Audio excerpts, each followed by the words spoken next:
afternoon, ladies and gentlemen. Very pleased to meet you all, and thank you for being here.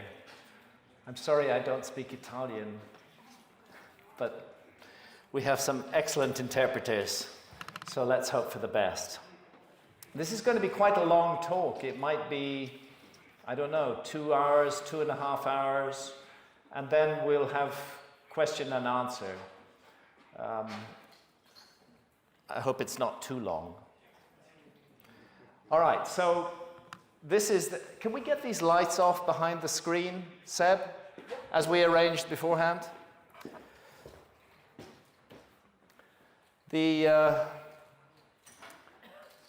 all heard myths. There are myths from every part of the world that speak of a former golden age, of some kind of time in the remote prehistory of mankind when we were very advanced at harmony and peace, living prosperously on earth, and then there was some cataclysm and it came to an end. And the question I'm asking is, in the night of time, in the depths of the last ice age, thousands of years before the first civilizations supposedly arose, could we have lost track of an earlier advanced civilization? Could there actually be some reality to those myths of a former golden age? Now, our kind of human being, anatomically modern human beings, have existed on Earth for at least 300,000 years. Probably longer, but at least 300,000 years. And yet, if we listen to mainstream archaeology, there was no such thing as civilization until 5,000 years ago. So the question is, what were we doing for those 295,000 years? We had the brains, we had the anatomically modern form, but we appear not to have created civilization until 5,000 years ago. Or is it possible that we did create an earlier civilization? And that through changes in the earth, we have forgotten about it. This is what I call the house of history. It's the way we're taught about history and prehistory in school. We start with the Stone Age, which archaeologists refer to as the Paleolithic. And the Stone Age is divided into 2 stages, the Paleolithic and the Mesolithic. Sometimes the Mesolithic these days is referred to as the Upper Paleolithic. And then after that we have the Neolithic, about 11,000 years ago, and then we go on into the early development of agriculture, and then the first civilizations about 6,000 or 5,000 years ago. And it seems to be a very well worked out timeline, and there doesn't seem to be any room in it for a lost civilization. But new evidence has come to light, which archaeology has not yet taken account of.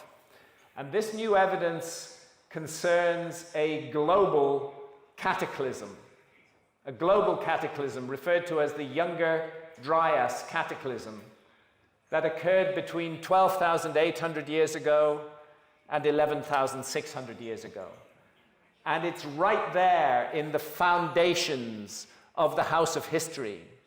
And if archaeologists do not take account of it, then it's possible that they've given us a completely misleading story of human civilization, an extinction-level global cataclysm. I think everybody is familiar with the story of the dinosaurs.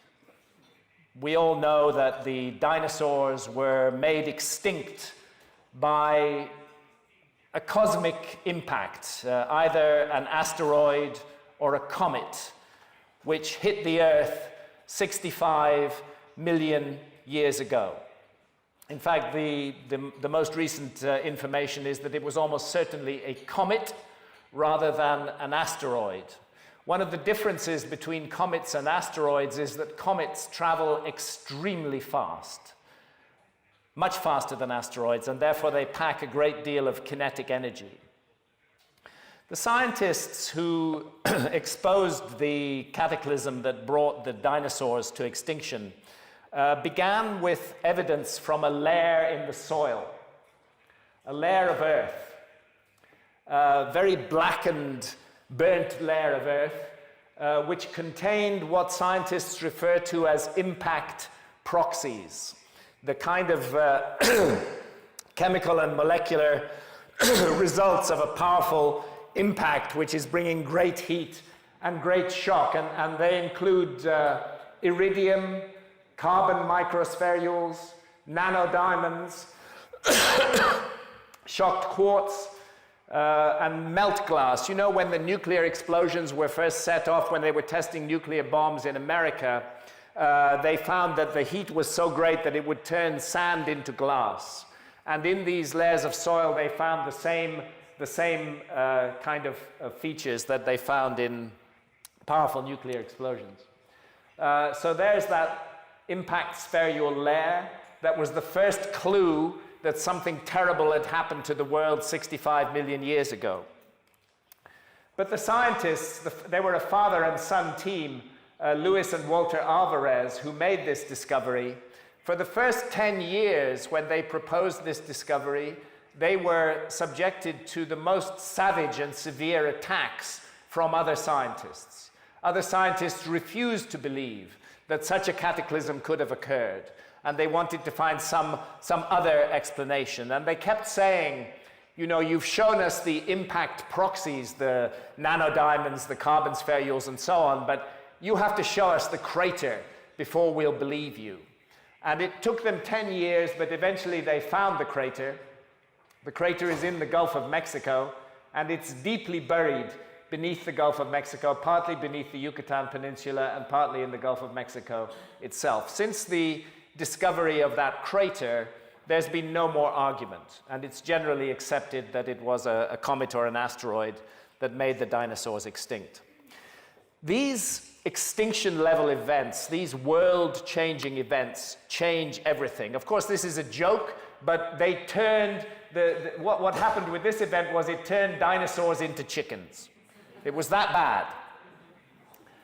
Because chickens are all that's left of the dinosaur line. Chickens and birds in general, the huge creatures became extinct.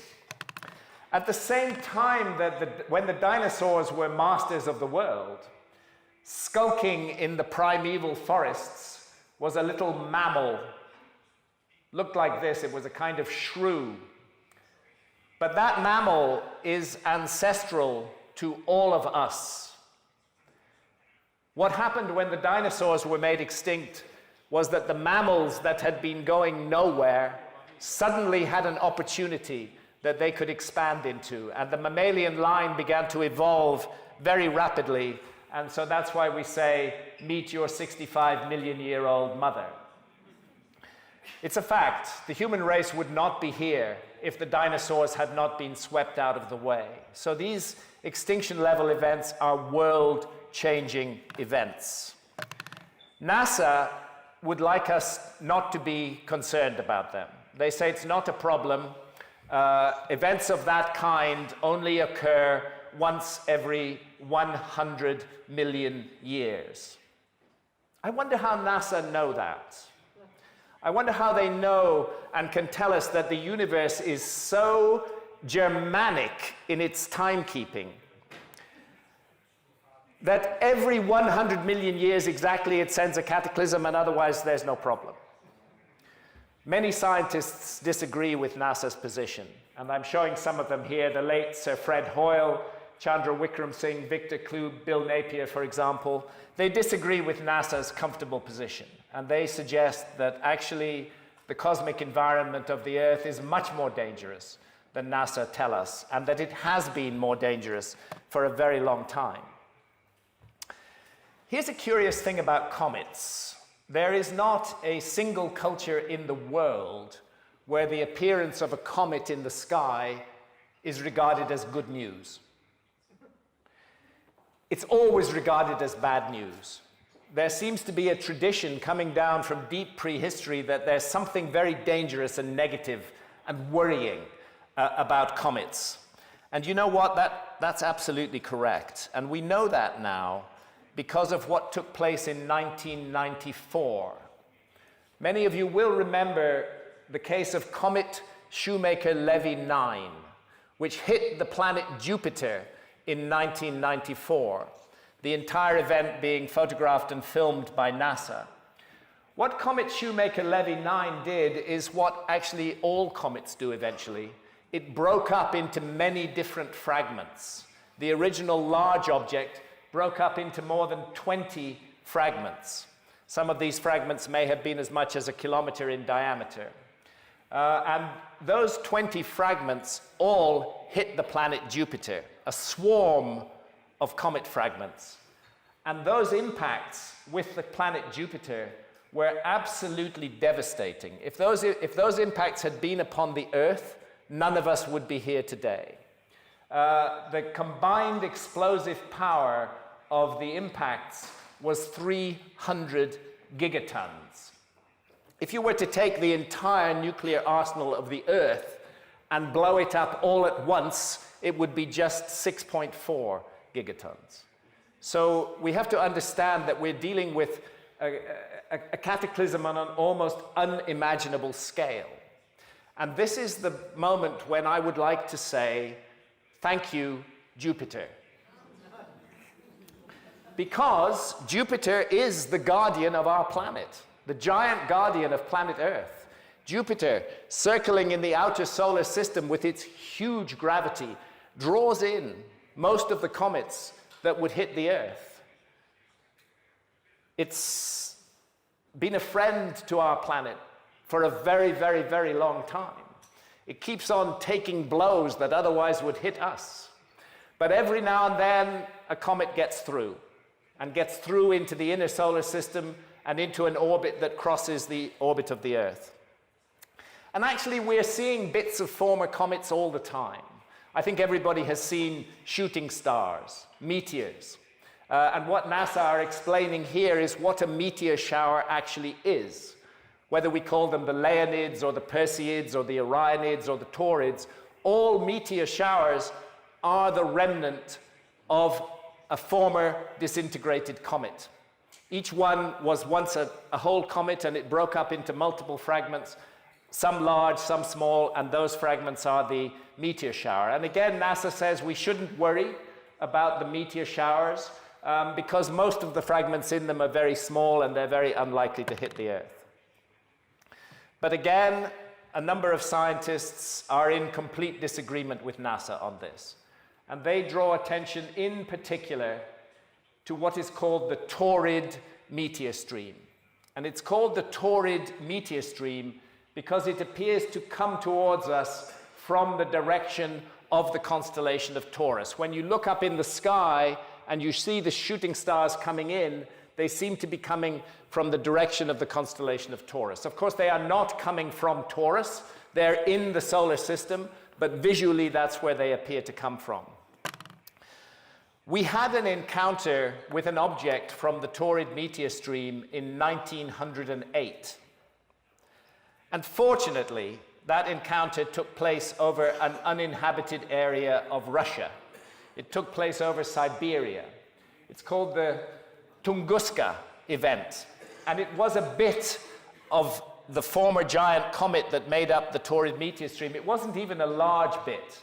It was roughly a diameter of between 100 and 200 meters. But what it did was it flattened 80 million trees across an area of more than 2,000 square kilometers. This object did not even hit the Earth. It exploded in the sky. But 80 million trees across 2,000 square kilometers of Siberia were completely destroyed. 2,000 square kilometers is bigger than the city of London. And if that object had exploded over any major city on Earth, we would all be very concerned about the Taurid meteor stream today. But because, fortunately, it exploded over Siberia and nobody was killed, very little attention has been paid to it.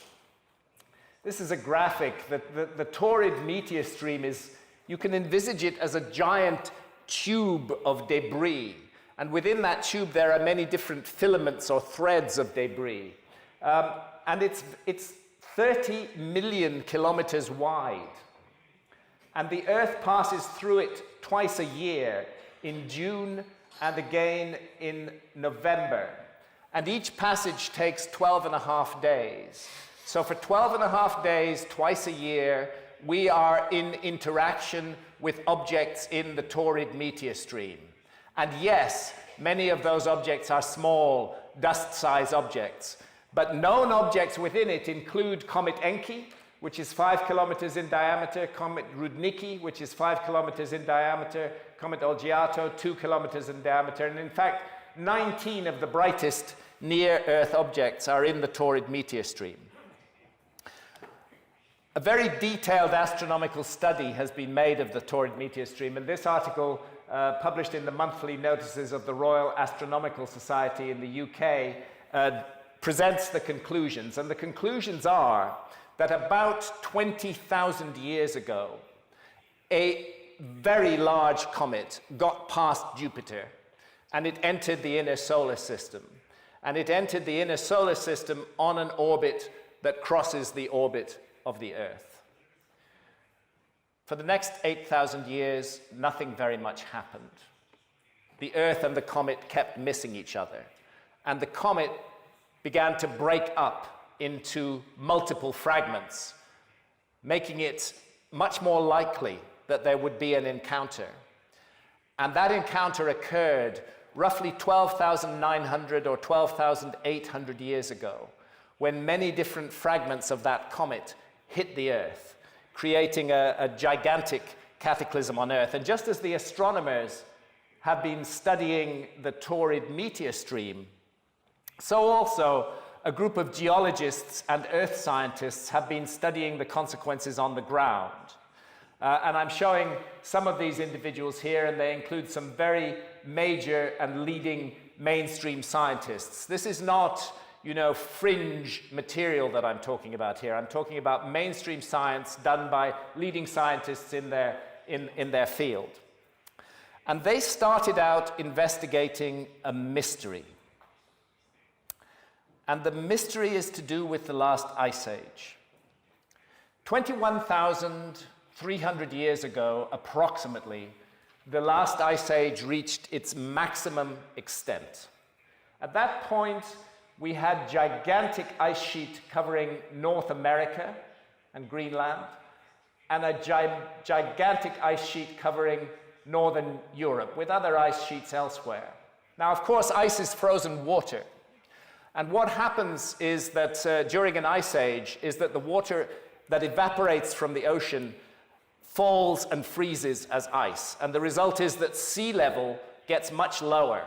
So at the height of the ice age, when you had these two huge ice sheets, there was, for example, no Red Sea, there was no Persian Gulf, Australia was joined to New Guinea, the Malaysian Peninsula and Indonesia were a huge continent-sized landmass, because sea level was 120 meters lower than it is today. It was very cold at the last glacial maximum. The world was a freezing and inhospitable place. But then it began to warm up. And the warming by 14,000 years ago was bringing the world almost to the temperature that it's at today. And then suddenly, 12,800 years ago, global temperature plunged. There was a sudden, massive deep freeze took place. And that deep freeze lasted for 1,200 years, from 12,800 years ago until 11,600 years ago. And then global temperatures shot up again. And the last of the ice sheets melted into the sea. And the interesting thing is that when we're taught about the story of the origins of civilization, the whole story is set in this period, after the Younger Dryas, and nobody's really paying much attention to what happened before it. It's like a punctuation mark in the story of humanity. This episode that geologists call the Younger Dryas was accompanied by a mass die-off of animal species, particularly the megafauna. The woolly rhinos, the mammoths, the mastodons, they all died off between 12,800 and 11,600 years ago.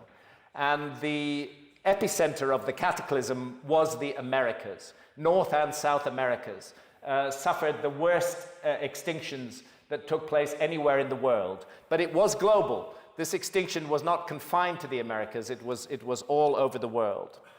And lo and behold, just as was the case with the dinosaurs, the first evidence for what happened takes the form of a layer in the soil, exactly as was the case with the extinction of the dinosaurs, except the extinction of the dinosaurs was 65 million years ago, and this soil layer is just 12,800 years ago.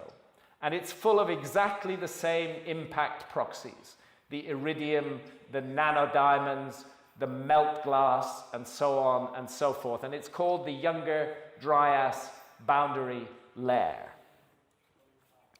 I don't expect you to read these papers. I'm just putting them up on the screen to make it clear to you that we're dealing with something serious here. The work of these scientists has been published in all of the major peer-reviewed scientific journals, from the Proceedings of the National Academy of Sciences to the Journal of Geology, to Nature, to Scientific Reports, and so on and so forth.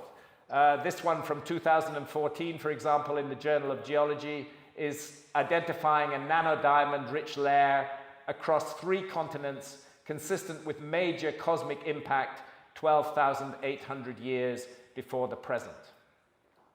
This study is very important because it indicates the time frame under which the disaster unfolded. You know, there were some questions. Could it have been an event that unfolded over 200 or 300 years? What this study shows is that this event unfolded in a single terrible day and night. Within a 24-hour period, the Earth was struck by this huge cataclysm, and it affected more than 50 million square kilometers of the Earth's surface. North America was the heart of it, but it affected Europe, and the furthest east they found evidence of impacts is actually in Syria. And again, more recent work from this is from 2013, this is from 2017. The presence of platinum in the Greenland ice cores speaks eloquently of a comet impact. And now that same platinum layer has been found across North America as well. And platinum is very rare in the Earth's crust, but it is common in asteroids and comets. So the evidence continues to mount, and now, at last, the sites of a number of craters are being identified. It's important to be clear that the primary impacts 12,800 years ago, took place on the North American ice cap. That ice was 2 kilometers deep at that time. The impact hits the ice and it creates a crater in ice. And it explodes an enormous amount of ice out of the crater. But it doesn't leave much of a crater on land because the ice has absorbed most of the effect of the impact. Nevertheless, around the edges of the ice cap, more and more evidence is being found of craters dated to 12,800 years ago. Particularly promising is the Corosol crater, firmly dated to 12,800 years ago. So, although it remains controversial, I would say it's safe to say that 12,800 years ago, multiple fragments of a giant comet impacted the Earth. The evidence is that at least 4 of those fragments were objects in the range of 1 kilometer in diameter, 2 kilometers in diameter, and that those impacts were concentrated on the North American ice cap, but the resulting climate disaster was worldwide. So you get your impacts on the ice cap, and one thing that happens when you get this tremendous shock and heat of an impact on ice, it's going to melt a lot of that ice, and it's going to melt it very, very fast. It sends that water into the ocean, but it also sends it south across the continental United States. And the evidence for that is very powerful on the land in North America, particularly if you go to northwest of the United States, the Pacific Northwest and the state of Washington in the Pacific Northwest, where there's a phenomenon geological phenomenon called the channeled scablands. And it's been recognized for a long time that this chaotic landscape was the result of flooding. But it's been very controversial as to what caused that flooding. I could spend hours going into the various theories, but I want to cut a long story short. And the mystery is solved entirely by the comet evidence. If you get multiple fragments of a large comet hitting the North American ice cap, it generates the heat that you would need to melt a large enough area of the ice cap to cause that landscape devastation. For example, this is a Google Earth image from the channeled scablands, and we're looking down here on a fossilized waterfall. That's one of the sections of the waterfall, and it also continues all the way around here. And that waterfall, the geologists have discovered, was formed, this whole landscape feature was formed within just 2 weeks. The water ran for 2 weeks and then stopped, leaving a dry, fossilized feature. This water here is just rainwater that has pooled at the bottom, but there is no water flow over the site now. So I'm with a fellow researcher, his name is Randall Carlson, and we're down at the bottom of one of the parts of that ancient fossilized waterfall. And here we are overlooking it. That's that fossilized waterfall. Now, it's difficult for you to get a sense of the size of this waterfall, but I think everybody's familiar with Niagara Falls, right? World famous Niagara Falls. So let's put Niagara Falls in this picture. That's Niagara Falls to scale with the rest of dry falls.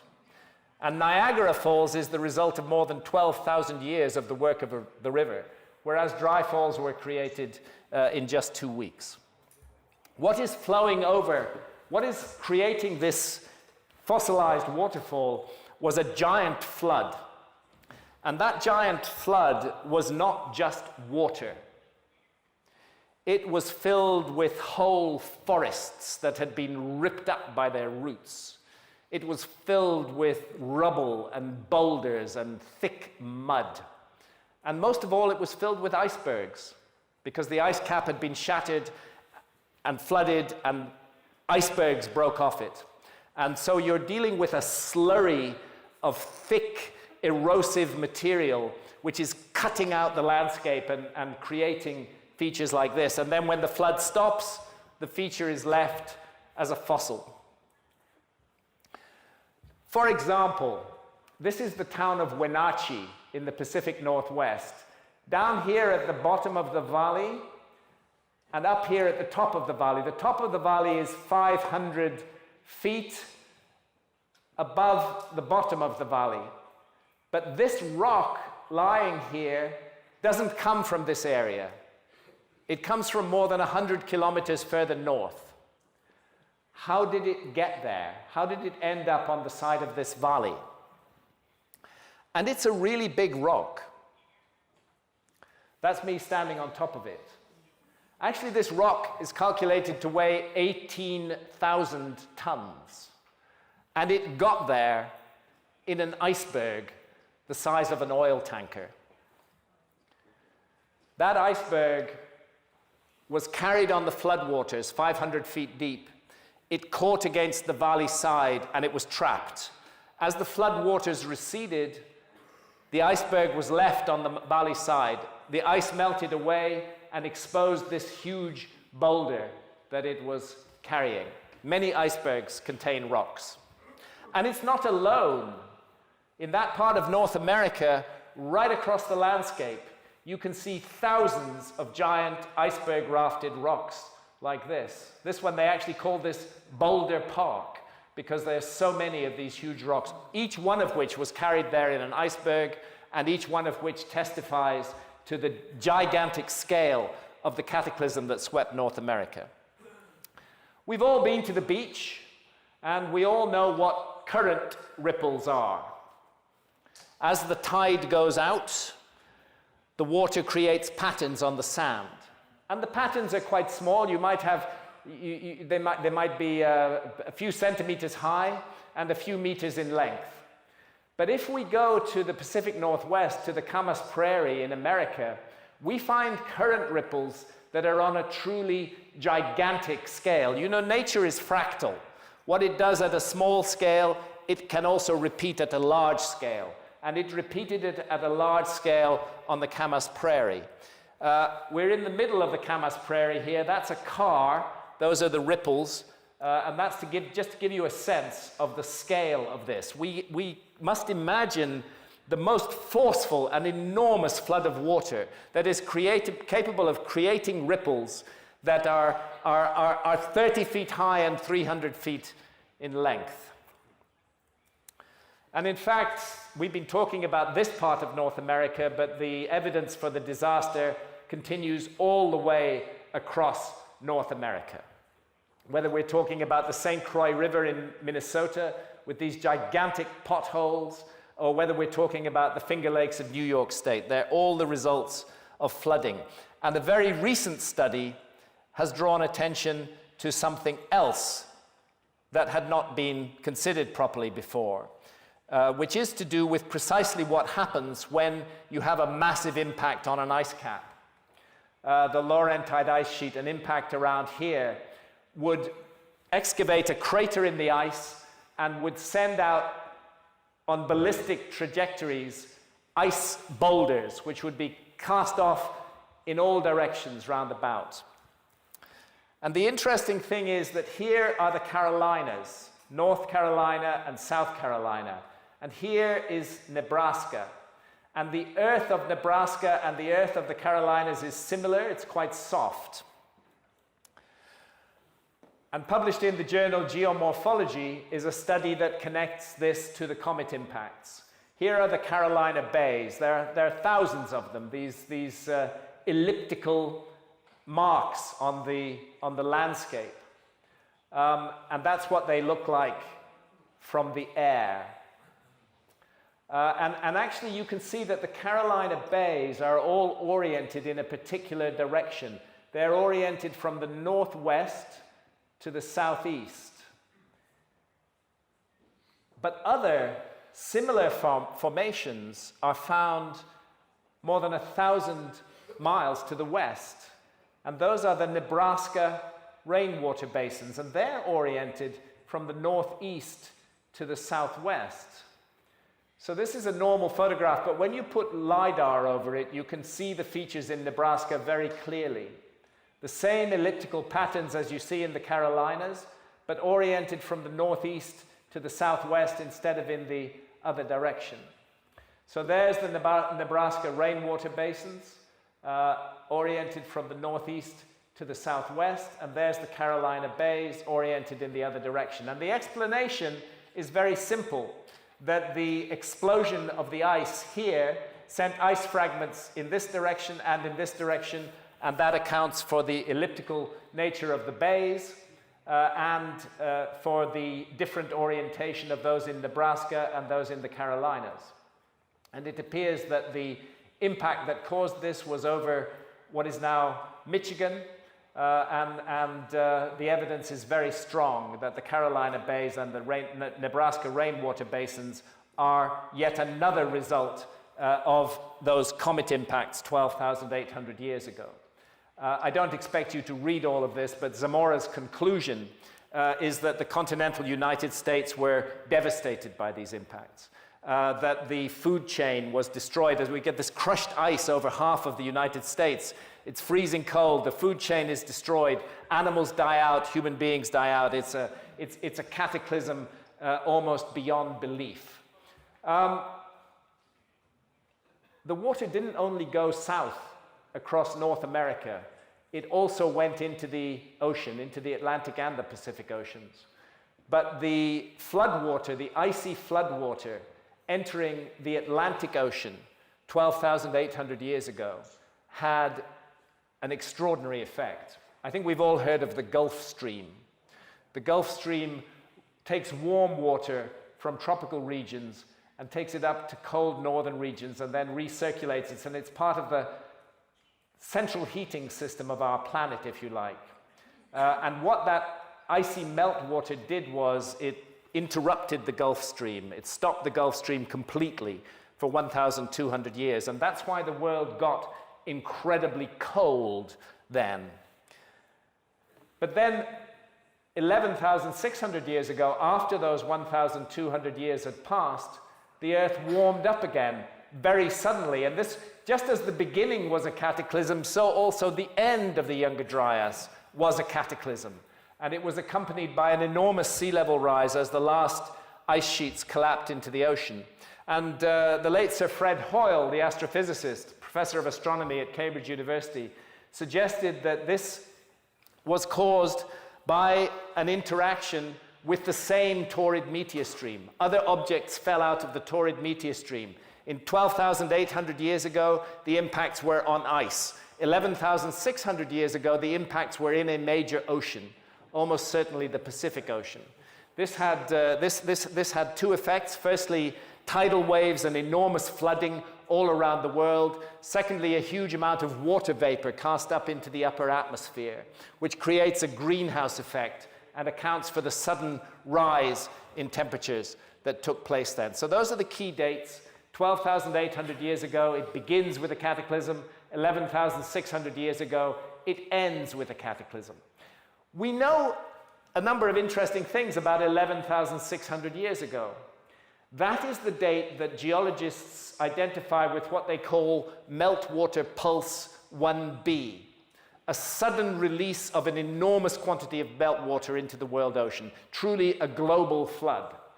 And secondly, 11,600 years ago is the date that Plato gives us for the destruction and submergence of the lost civilization of Atlantis. Now, archaeologists tell us that there was no such thing as Atlantis, and they say that Plato made the story of Atlantis up. By the way, we should be clear that Plato is the single source for Atlantis, the single surviving source. Any other sources for Atlantis are derivative of Plato, but Plato is the pure original source. Plato tells us a number of things about Atlantis. He tells us that it had advanced architecture, that it had advanced agriculture, that it had advanced navigational, shipbuilding, and seagoing skills, that it had advanced social and political organization. But then Plato tells us that, first of all, Atlantis was a beautiful civilization. It was kind, it was generous, it nurtured other civilizations, and it felt that what mattered in the human creature was our spirit. It nurtured the development of spirit, but then corruption entered in as the millennia passed. And Atlantis went from being a kind and generous spiritual place to being a very materialistic place. It became a power that imposed its power on other peoples around the world. It began to dominate and control the world. And there's a ringing phrase in Plato. He tells us that Atlantis ceased to carry its prosperity with moderation. In other words, they had become very rich and they were very boastful and arrogant about it. And Plato suggests that this is why the universe struck Atlantis down with a great flood. And that we learn that in a single dreadful day and night, Atlantis was swallowed up by the sea and vanished. And mankind had to begin again like children, with no memory of what went before. I said that Plato gives us a date, and he does. Plato says that he got the story through his family line from the famous Greek lawmaker Solon, who was an ancestor of Plato. And Solon, it's a well-established historical fact, visited Egypt around the year 600 BC, some century and a half before Plato's time. Visited Egypt around 600 BC and visited the Temple of Neith at Sais in the Delta, which no longer exists today. And there, Solon had an encounter with Egyptian priests. And those Egyptian priests told him that the civilization of Egypt was a legacy of an earlier civilization, and that civilization was Atlantis. but that unfortunately Atlantis had been destroyed in a giant global flood. And Solon asked the priests, when did this flood occur? And the priests answered, 9,000 years ago. That was in 600 BC. In other words, we're talking about 9,600 BC, which, give or take a dozen or so years, is 11,600 years ago. Archaeologists say that Plato made the whole story of Atlantis up. But if he made it up, he was astonishingly precise with the latest scientific information on the end of the Ice Age and the very significance of the date 11,600 years ago. Egyptologists will tell you that there is no mention of Atlantis in any ancient Egyptian text. And to a certain extent, they're correct. You cannot find the word Atlantis in any ancient Egyptian text. But can you find an account of a sacred island of the gods, which is destroyed in a flood cataclysm, leaving a few survivors who seek to restart civilization? And the answer is yes, definitely. You can find that account. And where you find it is here, at the Temple of Horus at Edfu in Upper Egypt. Now, this temple is not very old. This is a Ptolemaic temple. It dates to about 300 BC. But what we know is that it stands on the site of an earlier temple, which in turn stood on the site of an even earlier temple. And in fact, archaeologists have been able to trace these temples back into the deep pre-dynastic period of Egypt. The Temple of Horus at Edfu inherited the archive of the earlier temples. And that archive included material that was written on animal skins that was falling to pieces. And the priests of this temple decided that they would save that information. They would copy it, extracts from it. They would copy it and they would carve it into the walls of this temple. And that's what they did. As the temple was built, they carved the so-called Edfu building texts on the walls of the temple, particularly between the inner and outer enclosure walls. And this is just to give you a sense of what the deeply inscribed Edfu building texts look like.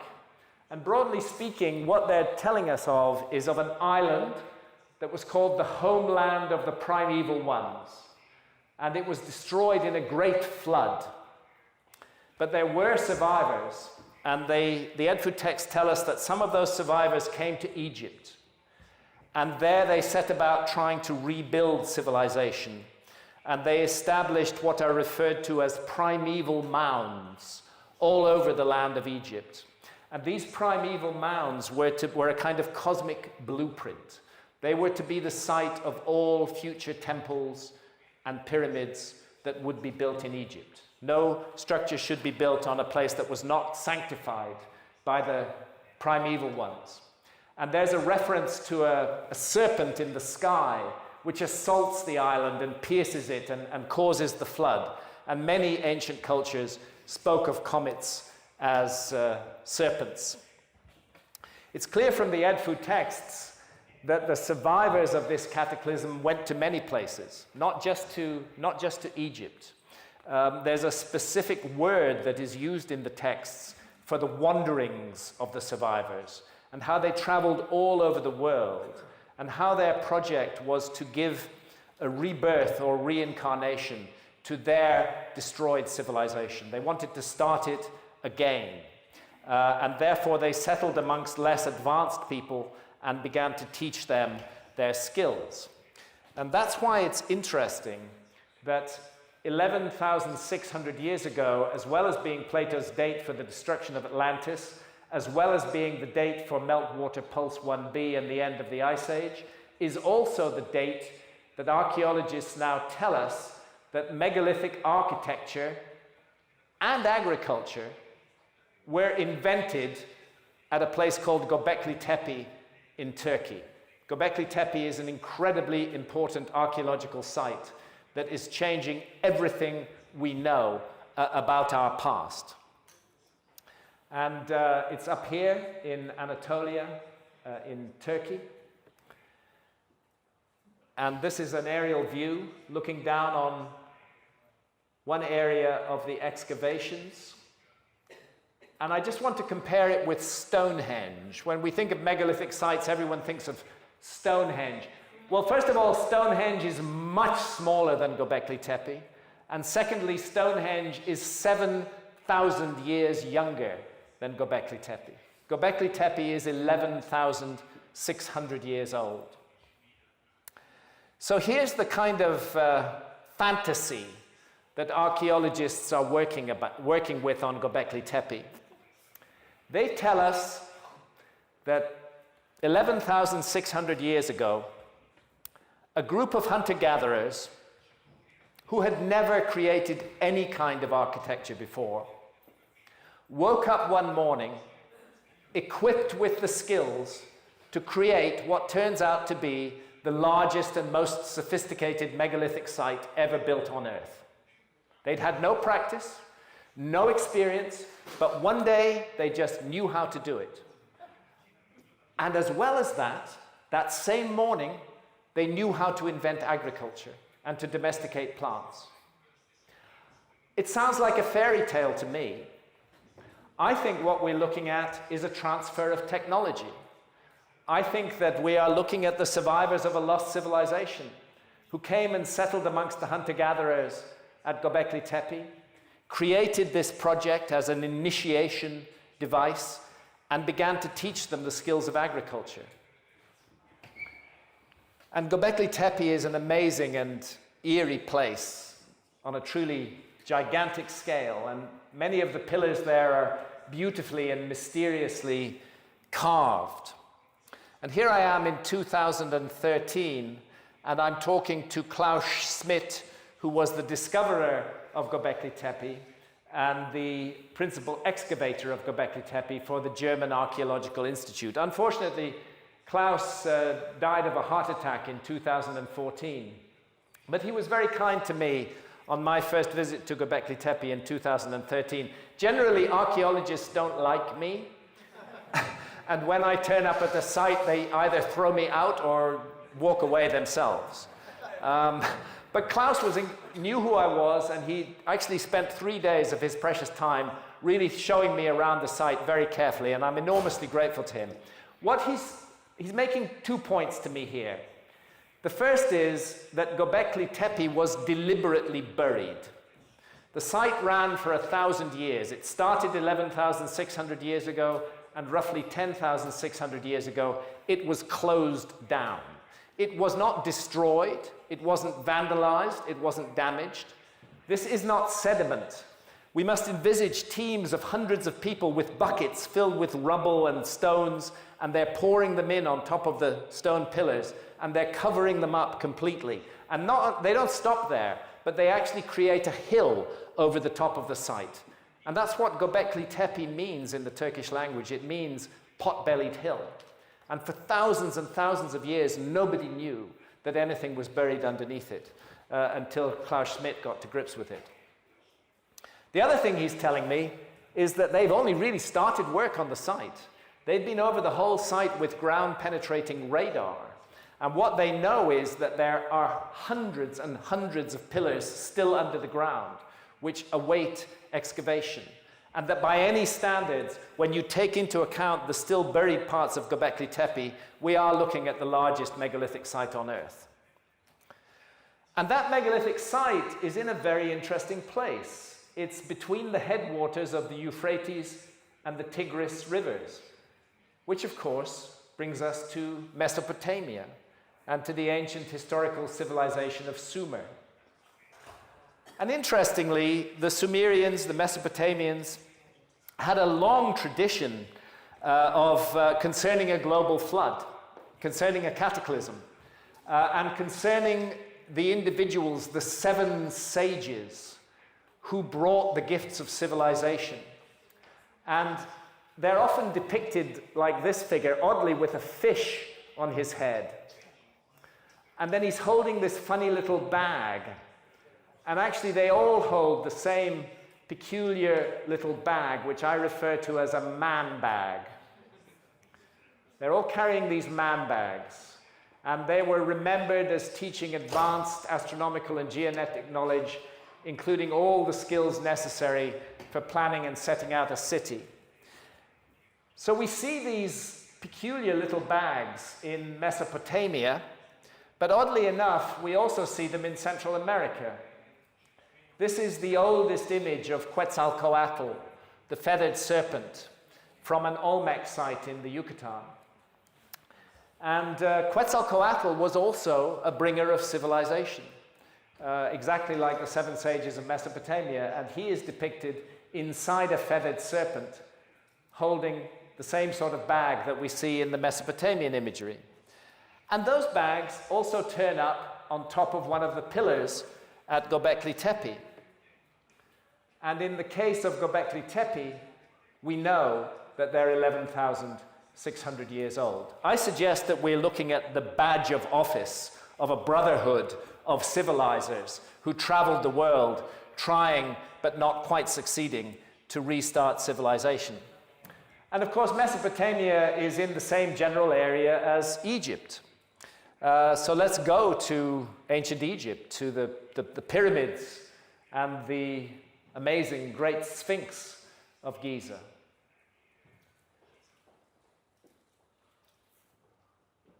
The Great Pyramid is really an absolutely astonishing thing. It weighs 6 million tons. Sorry, I have to give the figure in feet, but it's 481 feet tall. Its footprint is 13 acres. I can't give you that in hectares, but it's enormous.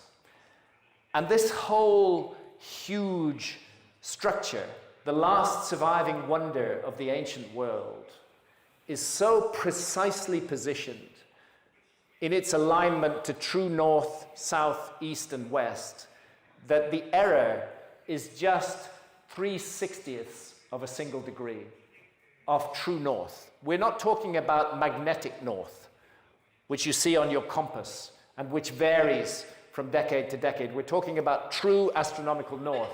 The precision of the Great Pyramid's alignment to true north tells us, whoever made it, that they were masterful astronomers, because you can't get this level of alignment without very precise astronomy, and no modern building would even bother to have that level of alignment.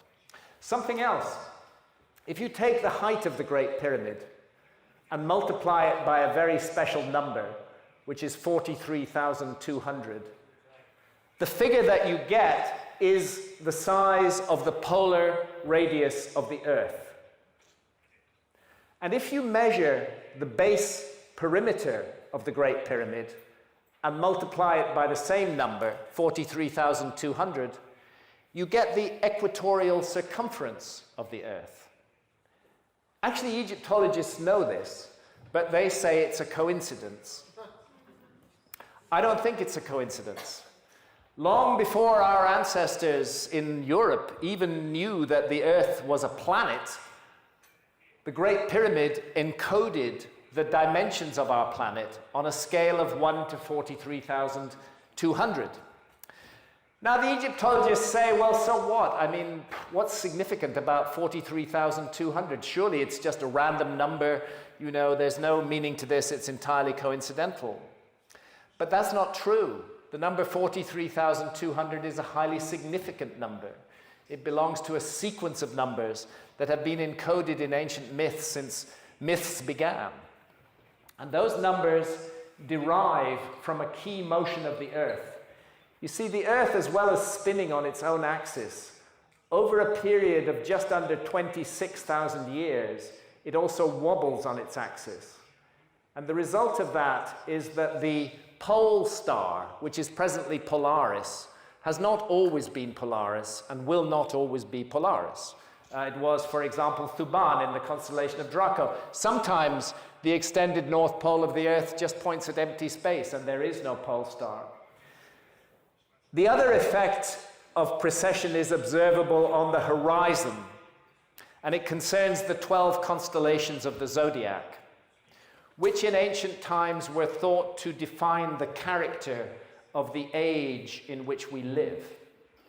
We live in the age of Pisces, For about the last 2,000 years, if you were to get up before dawn on the spring equinox, 21st of March, if you were to get up before dawn and look perfectly due east, you would see the constellation of Pisces lying on the horizon in the place where the sun will rise. But Pisces has not always been there. Because the Earth is the viewing platform from which we observe the stars, this wobble on the axis of the Earth shifts the constellations of the zodiac around behind the sun. And were you to go back before the time of Christ, you would find that it was the constellation of Aries that housed the sun for the 2,000 years before the time of Christ. And for the 2,000 years before that, it was the constellation of Taurus that housed the sun. And we all know what's coming next. We live in the dawning of the age of Aquarius. Pisces is reaching its end, and we are entering the age of Aquarius. And all this happens because of this motion of the Earth, and it creates this visual illusion in the sky. The point about it is that this motion unfolds at the rate of 1 degree every 72 years. And the number 43,200 is a multiple of 72. If the Great Pyramid was a scale model of the Earth on a scale of, say, 1 to 57,406, I might accept that it was a coincidence. But when it's 1 to 43,200, not only do we have a scale model of the Earth, but we have the scale itself defined by a key motion of the Earth. And in my opinion, that completely rules out the possibility of coincidence. And it's not only my opinion. I'm sure this book is available in Italian. It's an incredibly difficult book to read. It's by Professor Giorgio de Santillana, who was the professor of the history of science at Massachusetts Institute of Technology, and his colleague Hertha von Deschen from the University of Frankfurt. And what they have documented is a very ancient knowledge of this astronomical phenomenon that causes the Earth's axis to wobble. And they have found the numbers relating to precession, multiples of 72, in ancient myths and traditions all around the world that go back far beyond the time when precession was formally discovered. And they trace the origins of the system to some, quote, almost unbelievable ancestor civilization of prehistoric antiquity that first dared to understand the world as created according to number, measure, and weight. So the scale that is used is a highly significant scale. It's not a random scale, and we cannot be dealing with a coincidence.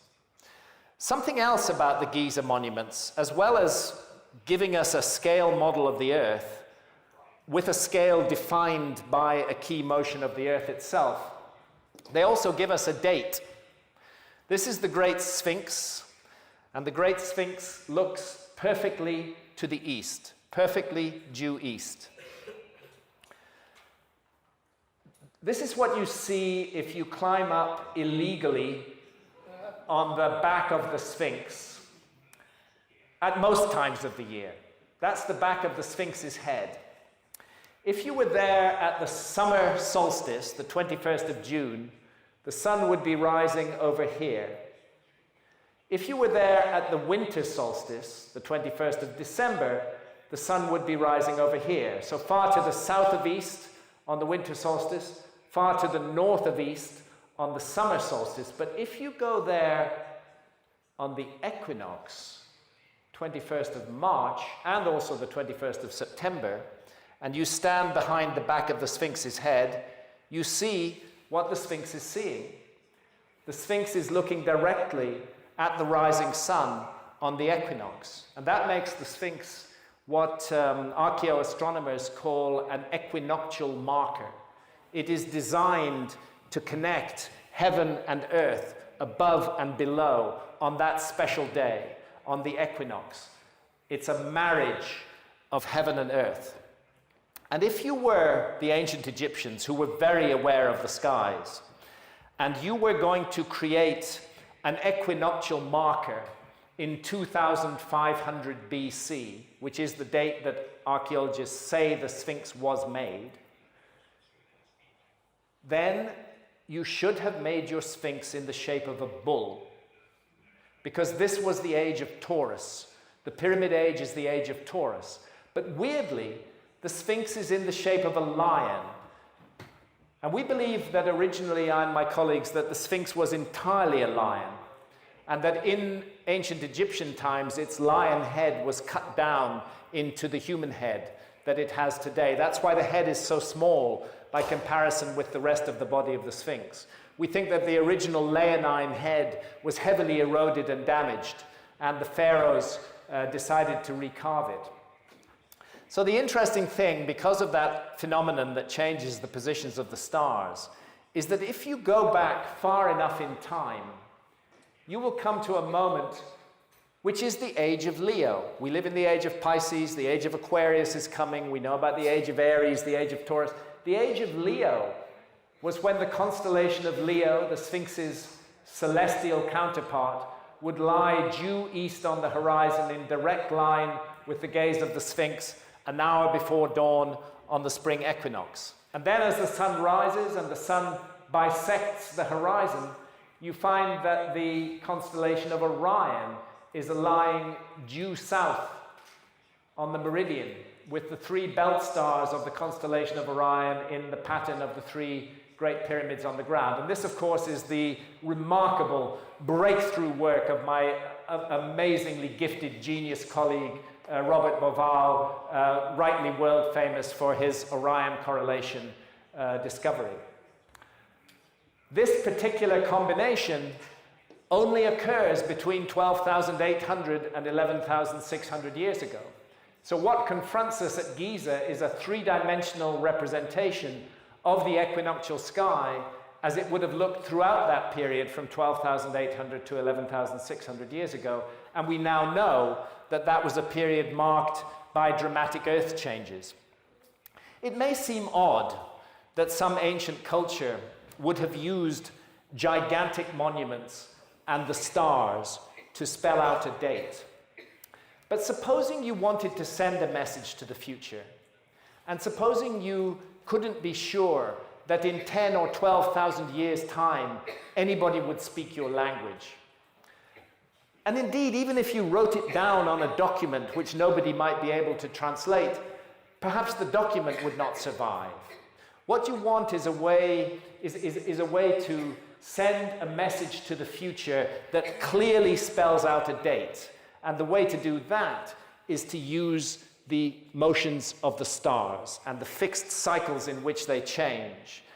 And it happened at Giza, and weirdly enough, it happens at the Hoover Dam in North America. I mean, who gives a damn about the Hoover Dam, really? But interestingly enough, the architect responsible for the Hoover Dam built a star map into it. And he built that star map into it. He froze the skies above the dam on the date of completion of the dam because he believed that in remote ages to come, intelligent people with knowledge of precession would be able to discern the astronomical time of the dam's dedication. So if we're doing that with big works of architecture in our time, there's no reason why it shouldn't have been done in the past as well.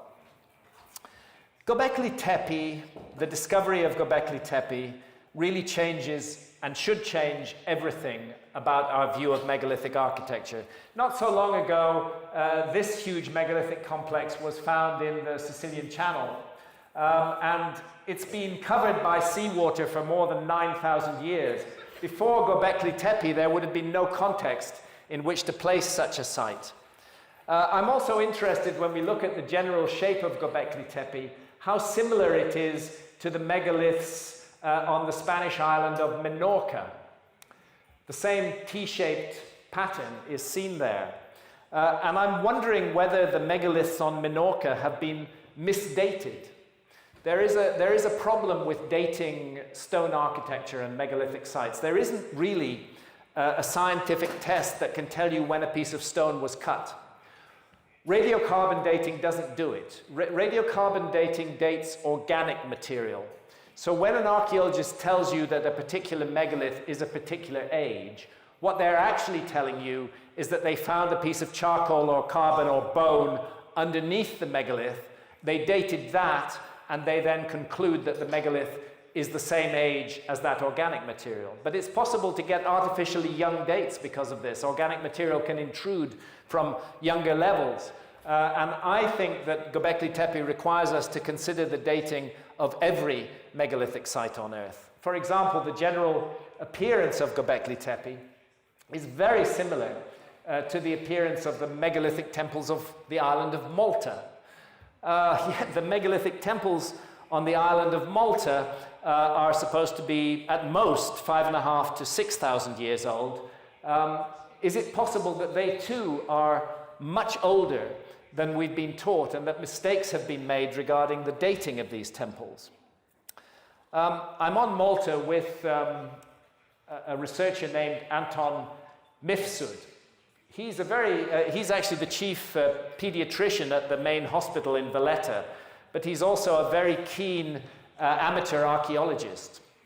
And he has made some astonishing discoveries, and he's been a great thorn in the flesh to the archaeological establishment in Malta. And what we're sitting in here are the so-called cart ruts of Malta, which are thought to date to the same period as the temples. I mean, I have to say, some cart, some ruts, they're supposed to be just 5,000 years old.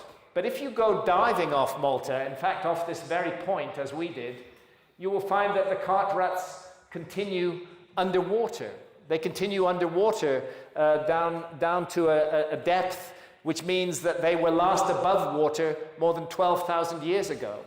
And this raises huge questions, I think, over the antiquity of all the monuments of Malta. There are remarkable flood myths in India. And as we can see, India during the Ice Age was rather different in appearance from India today. Particularly strong is the story of Manu, effectively the Indian Noah. Manu and the 7 rishis, the 7 wise men, the 7 sages, who are rescued from the flood by the god Vishnu. There are authentic Indian traditions in South India of a lost land that lay to the south of India, a lost continent that is referred to as Kumari Kandam.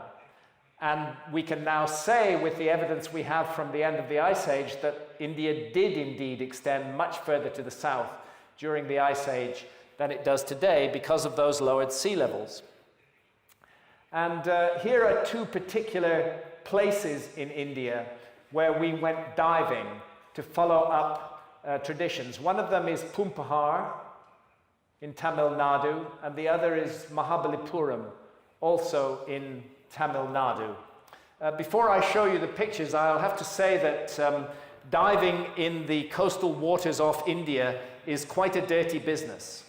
The waters are full of stuff, and it makes visibility very, very poor.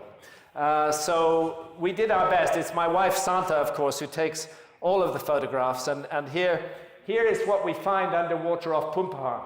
Now, we knew it was there because India's National Institute of Oceanography had already found the site, and they were absolutely confident it's a man-made site, and the problem is it's more than 12,000 years old. They took us there, we went diving with them, and indeed there's no doubt that we are dealing with blocks of stone and a man-made site. Next, we wanted to go diving at Mahabalipuram. My wife Santa speaks the Tamil language as her first language, and we became interested in Mahabalipuram years ago, in fact going right back to 1992, where we started talking to Tamil fishermen on the beach, and they told us amazing stories about a whole city that lay underwater offshore of Mahabalipuram. And we said, have you told anybody about this? And they said, yeah, we tell everybody, but nobody believes us. They said, as a matter of fact, we'd like that city cleared away because we keep catching our nets on it. We have to send down free divers to release them. It took us years to get permission from the Indian government to go diving at Mahabalipuram. And they insisted that we have an official exploration organization with us. So we involved the Scientific Exploration Society from England. And off we went in 2002 to India, South India. And as you can see, it was a very high-tech expedition. And the fishermen took us out a kilometer from shore and said, get in the water here. And we get in the water, and immediately, there's no doubt, we are dealing, this is a wall sticking up through the sand. Here's a wall with a standout feature. I'm putting my diving knife into the gap between two blocks here. There's no doubt whatsoever that we are dealing with a man-made site. After we had made that discovery, we were not allowed to return to the site. The Indian government has kept the site under very tight control. It has tried to deny that there is anything there at all. I don't quite understand why. It may be to do with nationalism, because we were a group of foreigners who were involved in the discovery.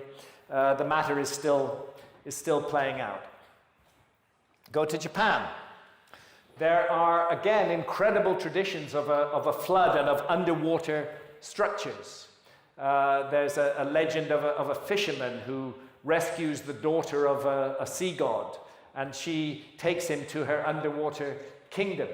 Then there's another fisherman who descends to the bottom of the sea in a special basket and sees a city. And in Japanese tradition, the kingdom of the sea god is located in a place hidden from the sight of man, somewhere amongst the islands of the Ryukyu archipelago. This is the Ryukyu archipelago. So the Japanese traditions state quite definitely that the kingdom of the sea god, an underwater city, is located somewhere in the Ryukyu archipelago. And the most southwestern island of the Ryukyu archipelago is the island of Yonaguni. We will come to it in a moment.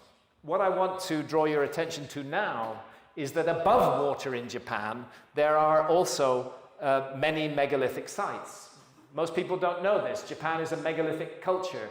This one is above Asuka in central Japan, and you can see it's beautifully cut and shaped. But if we go around the other side, you can also see that it's unfinished. They didn't finish the workmanship here, but we can see how they cut it. They would cut these vertical grooves and then the horizontal grooves, and had they finished the work, they would have smoothed off these areas and left it polished like the other side, but they didn't do so. The reason I'm interested in this stone cutting technique is that exactly the same stone cutting technique is found 40 meters underwater in the Ryukyu archipelago at the island of Yonaguni. That same system of vertical cuts and horizontal cuts. And then I'm going to show you a range of underwater structures off the island of Yonaguni. All of them at about 30 meters depth, all of them underwater for about 12,000 years. There's a ramp here. This is natural rock, but this seems to be an enclosure wall surrounding a curved ramp. I'm here about to swim through a tunnel. When I go into the tunnel, I find that it's megalithic, that the tunnel consists of megaliths heaped on top of one another. And when I come to the end of the tunnel, I see directly ahead of me two huge megaliths lying side by side. The official position is that these megaliths are entirely natural and that they must have fallen into place from a cliff above the site. The fact that there is no cliff immediately above this place doesn't seem to bother the official position. This is the context. There's the two megaliths, and this is undoubtedly natural, a huge natural outcrop here. But let's continue in this direction and see what's over here. And what's over here is a series of extraordinary terraces. And again, because they're more than 12,000 years old, archaeologists say they have to be natural. They can't be man-made, because no human beings were capable of such work 12,000 years ago. But that's putting the cart before the horse. That's putting the theory before the facts. To my eye, and I've done more than 200 dives on this structure, we're obviously dealing with a man-made structure, and down below it is a pathway. And if you go down to that pathway, you can find that all of the rubble has been cleared to the side, so that the pathway is entirely clear. I'm showing this picture of an Olmec head from Mexico just to orient you to large sculpted human heads, because there's one in Japan at Yonaguni as well. And here I'm in the picture just for scale: the two eyes, the nose, the mouth, the eyes, the mouth. The eyes actually have pupils in them. And the head has a headdress at the front, and it's beautifully separated from the bedrock behind. And if we pull back from here, we see that the context has been cleared. There are even gutters cut into the base of the platform here. Other megaliths from Japan. This one is called Ishibutai. It looks like a classic European megalithic grave, but there it is in the heart of Japan. And Japan also has stone circles. This stone circle is from Hokkaido in northern Japan. This stone circle is from Shikoku in southern Japan. And sometimes the stone circles are very small and unimpressive, revealed only by excavation, semicircles of river stones that were laid down beside the larger stones. So it's interesting when you go to the Keramas off Okinawa and dive there, that you find the same pattern. You find the same semicircles of river stones, and you find giant stone circles on the seabed at a depth of 30 meters, submerged for more than 12,000 years. Central upright, surrounded by a spiral of other megaliths. The inner curve of the outer megalith matches the outer curve of the central megalith.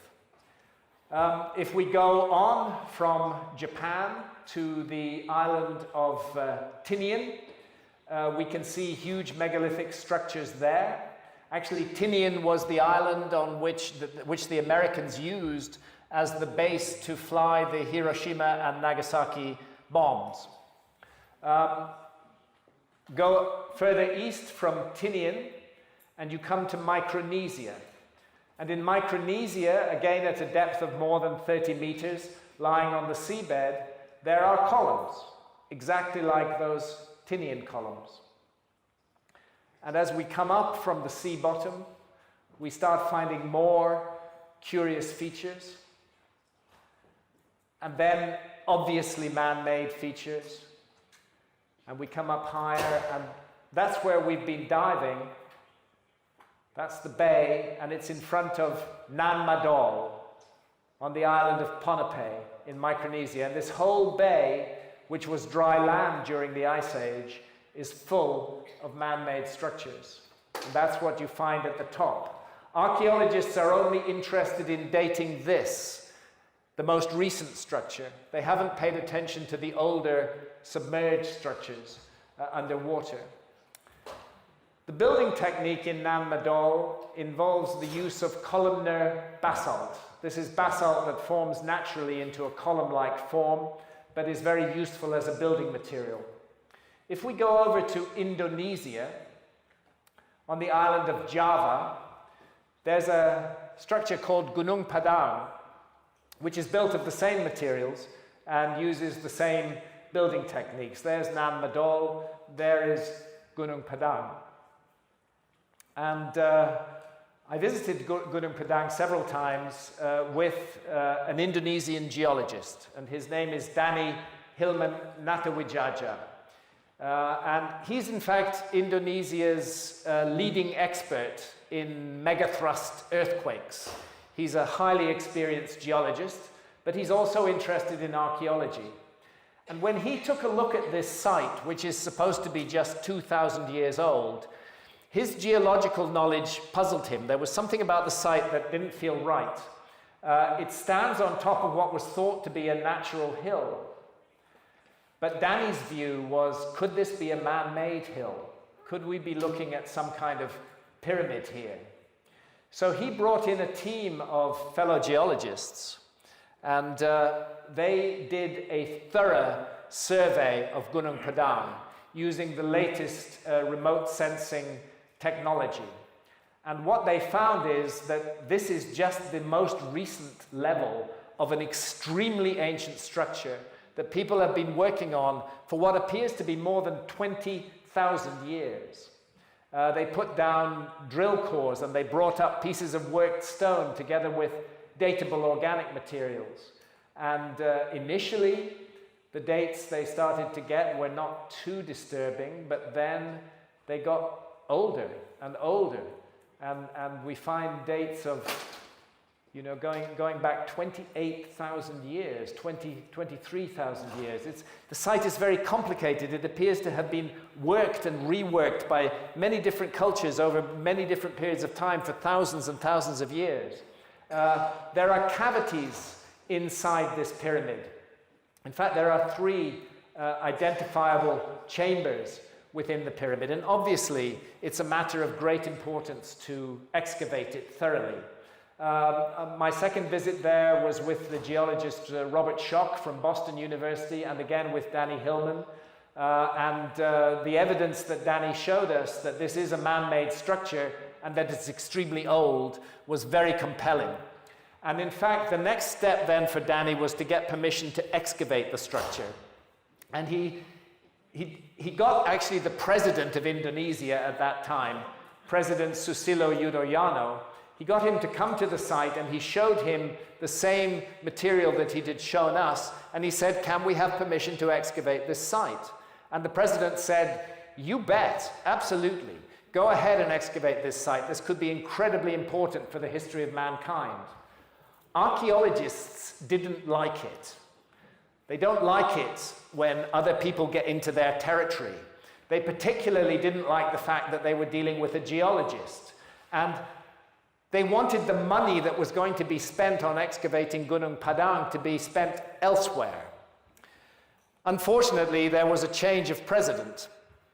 The new president, on the 10th of October 2014, President Widodo, listened to the archaeologists. He stopped the excavations, and since 10th of October 2014, no further excavation has taken place at Gunung Padang. This is a great pity, because the entire area is a fascinating one. It was literally a continent-sized landmass that was above sea level at the end of the Ice Age, and that's underwater now. And what Danny is saying is of Gunung Padang is it's older than 9,000 years. It could be more than 20,000 years. It's a strong case, but not an easy case. We're up against the world's belief. Let's change locations and move to the Middle East again, and to the Lebanon, where I am seated in a Roman temple. This is the Temple of Jupiter at Baalbek in the Lebanon. And behind it is the Temple of Bacchus. I love it that the Romans had a temple dedicated to the god of wine. There are 6 remaining columns of the Temple of Jupiter. There used to be 54 of them, but the others have been destroyed and fallen down on earthquakes. Now I want you to look at a plan of Baalbek. This is the Temple of Jupiter. This is north, this is south, this is east, this is west. There is nothing megalithic about the Temple of Jupiter itself. But the wall that surrounds the Temple of Jupiter, that's very interesting. Let's look at the Temple of Jupiter first. We can tell the stuff it's made of because of excavations. It's built of pretty small blocks of stone. There are no megaliths there.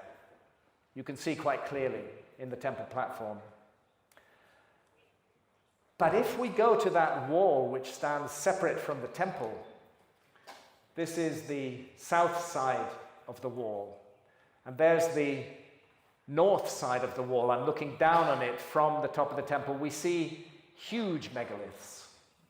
There's that megalithic wall, and there's the temple with much smaller blocks. And if we continue our journey and we come round to the west side, we can see that the megaliths get even bigger. In fact, these are just 3 stones. They're called the trilithon, and each one of those stones weighs 900 tons. Let's say that a large car, an SUV, weighs 2 tons. So you have to consider that each one of the 3 stones here is the equivalent in weight to 450 large motor cars. I'm pointing up at it. 1 stone, 2 stones, 3 stones, the trilithon. Really massive blocks of stone, so tightly fitted together you can't get a sheet of paper in the gaps between them. But even bigger stones remain in the quarry, about 2 kilometers away. I don't know why, but they call this one the stone of the pregnant woman. I'm standing on top of it. It weighs 1,000 tons. And it is cleanly separated from the bedrock beneath it. On the other side of the road, now used as a rubbish dump, unfortunately, is an even larger megalith. This one weighs 1,200 tons. The German Archaeological Institute had been excavating this site for 100 years. But it was only 2 years ago that they discovered this megalith, which previously was covered by sediment. This megalith has now been partially excavated. You can see the front end of it here. I'm standing on it here. And it's the largest of all. It weighs 1,400 tons. It's the view of archaeologists that the Romans did everything at Baalbek. It's the view of archaeologists that Romans made the Temple of Jupiter, and they also made the megalithic wall around the Temple of Jupiter, and they also quarried these blocks in the quarry, but then they found that although they could move blocks weighing 900 tons, they could not move blocks weighing 1,000 tons, let alone blocks weighing 1,200 or 1,400 tons. So the archaeological theory is that the Romans just left these blocks in the quarry. I have to say, in my opinion, that is a very un-Roman thing to do. The Romans were not wasteful. Even if the archaeologists are right, and they discovered that they couldn't move megaliths of this weight, having done all this work on them, they certainly would not have left them in the quarry. They would have cut them up, sliced them up like loaves of bread into smaller blocks, and used those smaller blocks in the construction of the quarry.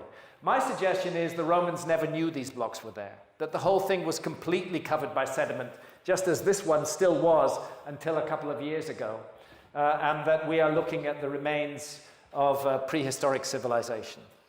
You find similar kinds of blocks up in the Peruvian Andes. This is Ollanta Tambo, about 12,000 feet above sea level in the Sacred Valley. And archaeologists like to say that all of the incredible stonework in the Andes and particularly in the Sacred Valley was the work of the Incas. We've all heard of the Incas. The Incas are a relatively recent civilization of South America. They really came into existence about 1300 AD, and they were brought to an end by the Spanish conquest in 1530s. But did the Incas really make everything? Did the Incas look at this incredible precision of stonework? the very precise and very fine jointing of the stones. The Incas are supposed to have done this only with other stones, with pounding balls. Stones about the size of your fist that you keep pounding the other stone, and eventually you get it so precise that you get a joint like that. To my mind, that's not a good explanation for how this work was done. And something else, what you find up in Cuzco and in the high Andes in general is a combination of different styles of workmanship. Beautiful workmanship like this, and then it's side by side with really bad workmanship like this. And the weird thing is that archaeologists say the Incas did it all. They did this, and they did this. Does that really make sense? For example, this is definitely an Inca structure. There's no doubt about it. We know it was made by the Incas. It's in Lake Titicaca. It's on the island of the moon, and it's the palace where the selected virgins who would marry the Inca king, the Inca, were kept. It was very important to the Incas, and one would imagine that they would do their best work on such a site. So here is definite Inca workmanship. There is no record of who made this, but it's a completely different type of workmanship. I don't think the Incas made it. I think archaeologists are making a mistake. They're putting everything together, whereas in fact the Incas were a late-coming culture that simply built around and overbuilt and perhaps honored and respected much earlier structures that had already existed in the Andes. For example, this is definitely Inca work, but is this also the work of the Incas? And this altar here, is that also the work of the Incas? And Sacsayhuaman, up above the city of Cuzco, these amazing zigzag megalithic walls. Well, here's a group of school children with their teacher, and he's teaching them that the Incas made everything. The Incas made all of this. Look at this stone here. I'm standing beside it for scale. It weighs 360 tons. That's what happens when you put a stone like that on a modern truck. Okay, and that's Inca workmanship, but I don't think this is Inca workmanship. In fact, there is only one account of the Incas attempting to move a very large stone. And that account tells us that in the process, more than 3,000 people died. The stone eventually fell off the side of a mountain, and they were unable to bring it to this place. It suggests, again, that we're looking at a much earlier epoch of construction mixed up with later Inca work. And in fact, all around Sacsayhuaman, very strange landscape. The mountainsides have been cut and shaped and carved into all kinds of patterns. It's a really remarkable and bizarre place.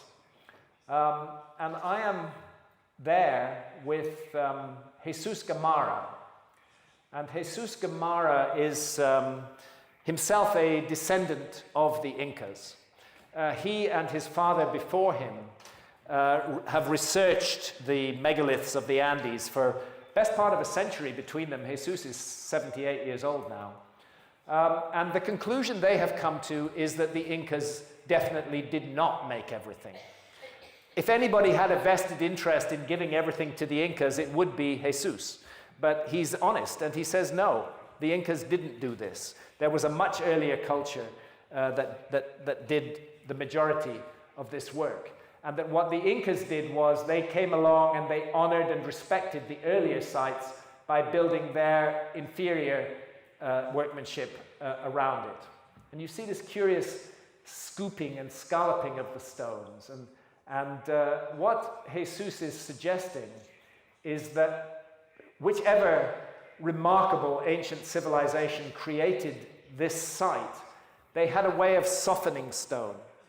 And that's why you see these curious indentations, as though when the stone was soft, almost like clay or putty, you pressed something into it and left this indentation, these curious scrape marks, for example.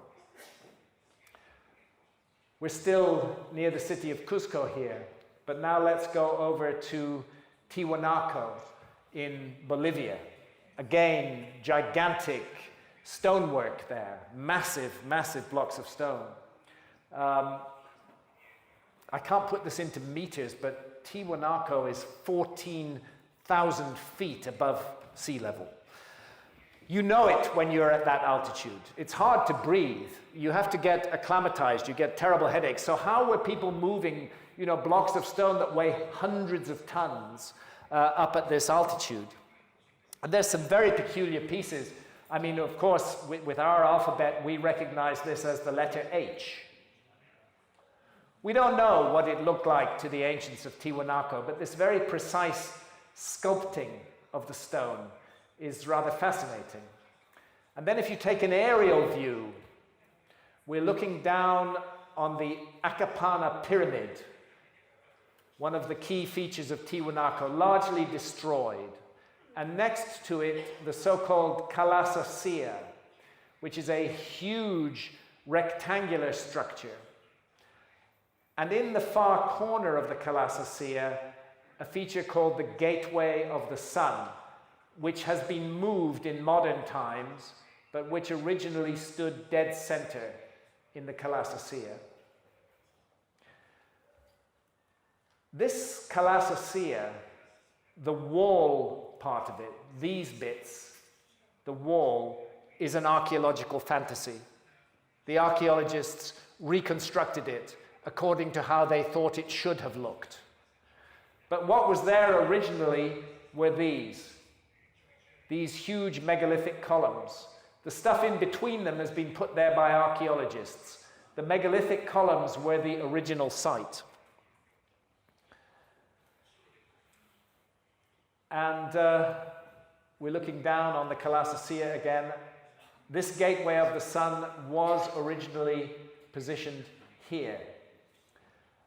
And still today, despite being moved, it seems to bear a relationship to the sun. We went there on the summer solstice. We had to be there at 4 o'clock in the morning.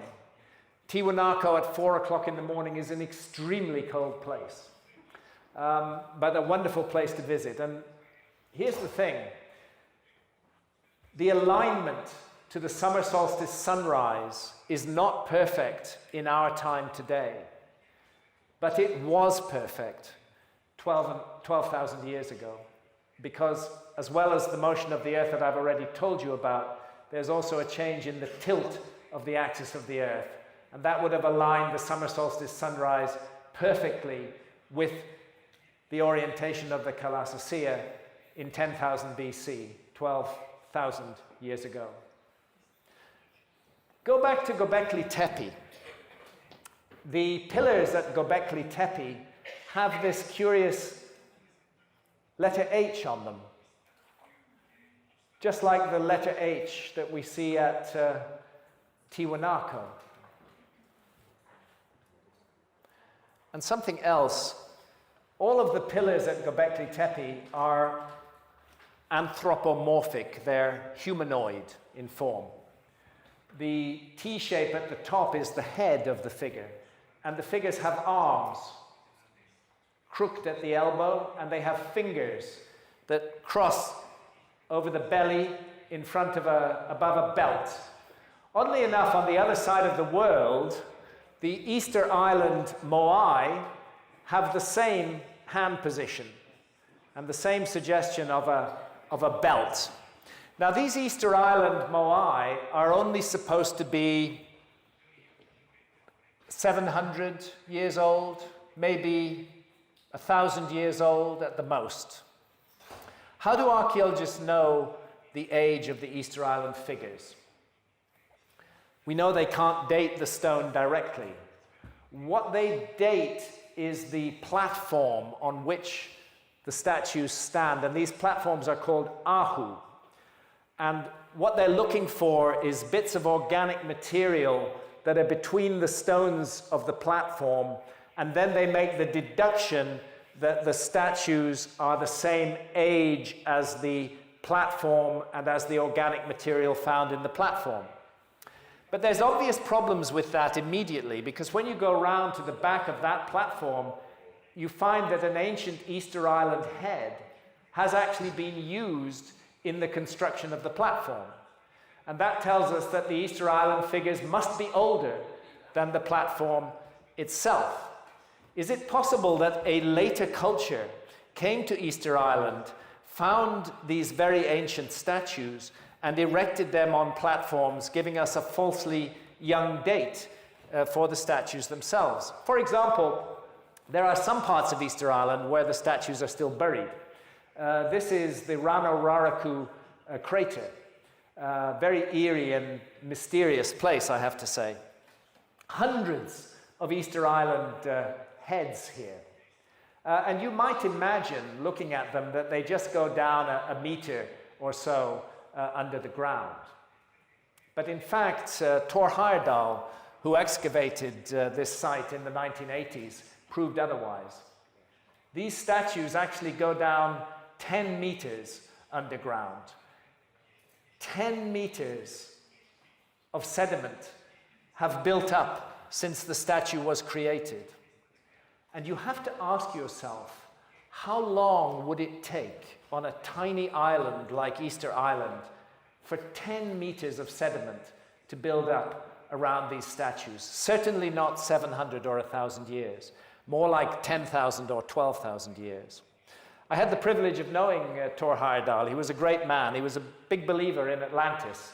And I think he would have been absolutely intrigued by possible connections between Göbekli Tepe and Easter Island. The Great Sphinx of Giza is another question mark over the story of history. I won't go into it in great depth because the matter has already been explored in detail. But my colleagues, John Anthony West, who unfortunately passed away earlier this year, and Professor Robert Schock of Boston University, have looked at the erosion patterns on the Sphinx, and they have concluded that at some point during its life, the Great Sphinx was exposed to about 1,000 years of extremely heavy rainfall. And such rains never fell in Egypt in the time of the pharaohs. You have to go back to the end of the last ice age, to the Younger Dryas, about 12,000 years ago, to get that heavy rainfall in the Sahara Desert that could have caused the erosion patterns that we see on the Sphinx. And it's interesting that ancient maps document this. Here's the Canepa map from 1489. And it is based on a much older source map that's now lost. And look, there's a clearly marked river channel and the indication of a green and fertile Sahara in the Canepa map. And this river channel has recently been revealed as a result of remote sensing. A radar survey of Mauritania revealed a river channel in exactly the place that is shown on this ancient map. Was somebody mapping the world during the last ice age and did copies of copies of copies of copies of copies of copies of those original source maps survive into almost modern times? This is the famous Piri Reis map of 1513, and it shows North America, the east coast of South America, and it's suggested that it shows Antarctica down here. I won't go into the Antarctica issue in great depth, but a couple of things to mention. Piri Reis tells us in his own handwriting on this fragment of a map, West Africa, the eastern part of South America. It was once a world map. This is all that's left of it. But fortunately, some of Piri Reis's own handwriting survives, and he tells us that he based the map on more than 100 older maps, and that his purpose was to preserve the information on those more ancient maps. And he in fact says that some of those maps had come from the Library of Alexandria. None of the source maps have survived. Piri Reis's map has survived. Look at this island, which is roughly off the coast of Florida in North America. And I've enlarged it here, and running up the middle of the island is a row of very distinctive looking megaliths. This island stands in exactly the place of the Grand Bahama Banks. And when you go diving there off the island of Bimini, you find megaliths of the kind that are depicted on this map, except those megaliths are now underwater. It suggests that somebody was mapping this area when sea level was much lower during the last ice age. The same is true in other parts of the world. This little island shown off the coast of the island of Ireland, this little island doesn't exist today, but it did exist 12,000 years ago when sea levels were much lower. And Antarctica, of course, our civilization discovered Antarctica in the year 1818. Before that, we didn't know that Antarctica exists. Well, we know it exists today. But in the early 1800s, if you were an honest map maker, you just left a hole where Antarctica is. This is a Russian map from the early 1800s, and because they didn't know Antarctica was there, they left it blank. There's just nothing there. But the weird thing is, if you go back before the 1800s, go back to the 1600s, the 1500s, and look at maps that again are based on older source maps, you find that Antarctica is everywhere. It's in the right place. It's a bit larger than it is today, but then it was larger during the Ice Age. So, and there are multiple examples of this. So all in all, I would say that the case is mounting. The case is mounting that there has been a major forgotten episode in human history, that archaeology has been too rigid, too fixed in its ways, too unwilling to consider extraordinary ideas. And that if we're going to get to grips with our past, we have to break the stranglehold of archaeology and open our minds to other possibilities, particularly so, since we now know that a giant global cataclysm unfolded between 12,800 and 11,600 years ago. And that global cataclysm, which has not been taken into account by archaeologists, I would say completely destabilizes the foundations of the house of history.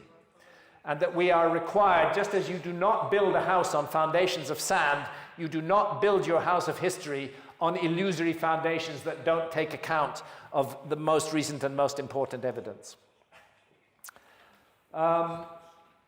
It's not entirely the fault of archaeologists. It's very recent information, but it's time they contemplated the possibility that everything we've been taught about the origins of civilization could be wrong. And then we must ask, what about the future of civilization? Because NASA's reassuring figure of 100 million year intervals between extinction level events is, in my view, complacent and irresponsible. NASA can only tell us about the objects that it has already seen.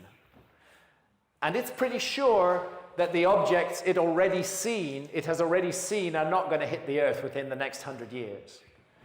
The problem is the objects they haven't seen. And new objects are being identified every day.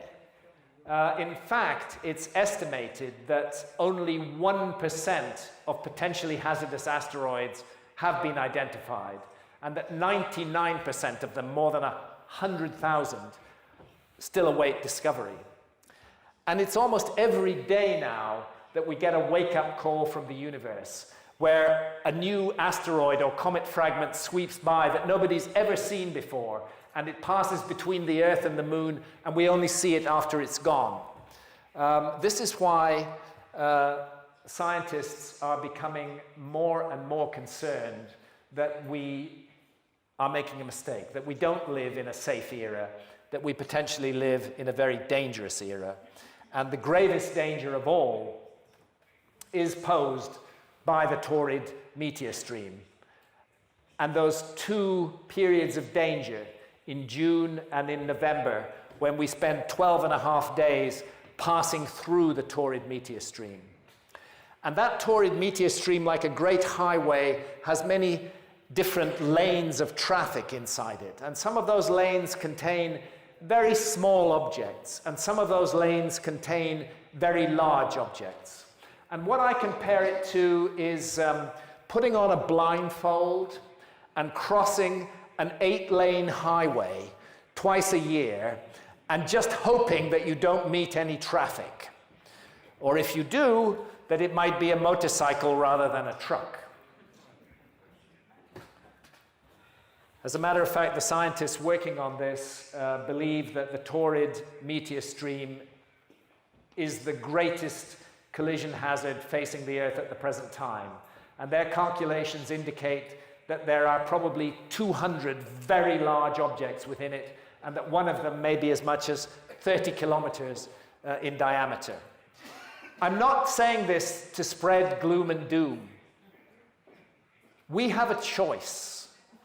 We have the technology now to mine asteroids. People are talking about mining asteroids because there's a financial return in it. And we have the technology now to divert asteroids and comets. If they are in a dangerous orbit, they don't need to hit the Earth. We can move them. But it would require a giant effort of humankind. For the first time, humanity would have to stop fighting stupid little wars with each other and would have to join together to protect the future of our children and our grandchildren and the whole human race to come. And unfortunately, we seem incapable of making that decision. We can spend trillions of dollars on weapons of mass destruction, but we're unwilling to spend a single cent on protecting the Earth and protecting the future of humanity. Now let's suppose that it were to happen again. Let's suppose, as is suggested, that within the next 30 or 40 years, we cross one of those filaments of the Taurid meteor stream that is full of large objects, and we face an event rather like the Younger Dryas cataclysm of 12,800 years ago. What would happen? Who would survive? These days, when you live in a modern city, you're hardly even aware of the sky and of the stars. There's so much light pollution from cities that you can't really see the stars. But if you get outside the Earth in a NASA satellite and look down on the Earth, parts of the Earth light up like a string of jewels. There's Europe, Italy. There's beautiful, brightly lit Europe. Why? Because Europe is technologically advanced. And as a matter of fact, these images are often taken to speak to the technological advancement of certain parts of the world and the relative lack of advancement in others. Most of Africa is not electrified, and that's why Africa is dark at night. And if we go to the other hemisphere, to North America, we can see that North America is glowing with light at night, but the Amazon jungle is dark because there's very little electricity in the Amazon jungle. But if we were to face another cataclysm, like the cataclysm that struck the Earth 12,800 years ago, I do not think it would be people living in the technological north who survived. We do not have survival skills in the technological north. We depend entirely on our technology and on the intricate, closely connected network of skills. If you have a cataclysm, it's going to blow that network apart. And suddenly the powerful, rich, wealthy north is going to find itself completely helpless. And I believe that civilization would collapse very, very, very fast. Who would survive, hardly touched, would be the hunter-gatherers in places like the Amazon. Because the hunter-gatherers, what are they? They're people who are in the business of survival. They know how to survive. They would get through the cataclysm, and those of us from the rich, technological, industrialized north would not get through the cataclysm. And let's imagine now, 12,000 years in the future, the descendants of those hunter-gatherers who survived are telling a myth. They tell of a time, thousands of years ago in the past, when there was once a great civilization on Earth. It was so powerful, they could actually send men to the moon. They could fly around the planet. They could speak to one another and see one another on the other side of the Earth. Their powers were so great that they were almost like gods. But sadly, corruption entered in. They became cruel. They began to impose their power around the world and to enforce their will upon other people. They became proud and arrogant. They ceased to wear their prosperity with humility, and the universe slapped them down. So I would say in closing, the choice is ours. Let's make sure we're not the next lost civilization. Thank you. Thank you.